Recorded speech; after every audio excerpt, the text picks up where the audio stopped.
Hi, I'm Jessie Ellis, and I'm doing the reflection vlog for my persuasive speech. The purpose of my speech was to convince my audience that non-domestic animals should not be used for human pleasure. Going into the speech, I felt a little nervous because the time requirement was longer, like a lot longer than the last one. And I was also nervous because it was a topic that I felt strongly about, but I didn't know if I could find the right information to show how strongly I felt about it. My speaker ethos was pretty high because I cited a lot of credible sources. A lot of my sources were like authors or like PhD people.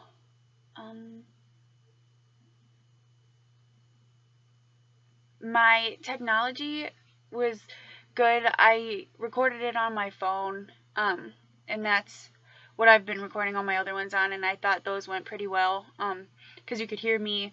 The video quality was actually really good for being recorded on a phone, but I don't have like an actual stand to set my phone on for speeches, so I have to have one of my audience members hold it, and then I have to hold it while I'm recording my audience. So I guess what I could do differently is either figure out a way to get my phone to stand up on its own to record me, or I guess invest in a holder for my phone while it's recording. When I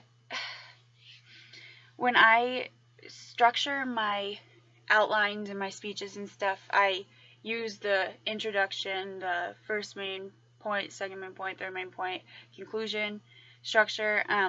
That feels pretty natural to me because that's what I've always used in all my classes. In high school, it's what I used for all my English classes. First semester, I used it for English 101, and I'm using it for Intro to Lit right now for all of my speeches, and so that's, or all of my papers, and so that's literally how I've always done it. So it feels really natural doing it for my speeches too, and it makes it easier, and it's easy to understand. It feels odd being so repetitive sometimes, like repeating the same topic sentences, the same thesis, like at the beginning of my paragraphs and at the beginning of my speech and at the end of my speech. I know it helps with the delivery, but it feels a little odd because I'm not used to that. I considered my audience by remembering they're humans and they have their own opinions, but I know most normal humans have feelings and they care about pain and suffering of other beings, and so I mean, I used a lot of like emotional appeal so I could appeal to my audience like that and get their feelings like invested in my speech. My audience, my roommate, one of my friends on my floor, and her boyfriend, they said that they learned a lot from my speech, and it actually made them really sad, my third main point about the bullfighting. I felt like my strongest argument was the bullfighting. It was very, very, very tough to research because it was really sad, and all of my findings like made me really sick and sad, and I mean, I think it was a very convincing argument. Yeah, I felt like my logos was pretty good because I did credit pretty reliable people, pretty credible people.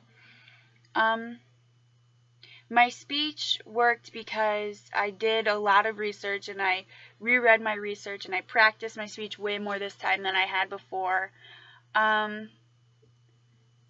I mean, copying and pasting from my outline didn't work very well. I shouldn't do that, so I fixed that pretty well in this one. I can improve my practicing still, which I can always do that. What the concept that I'm gonna refer to is on page 105, derived credibility.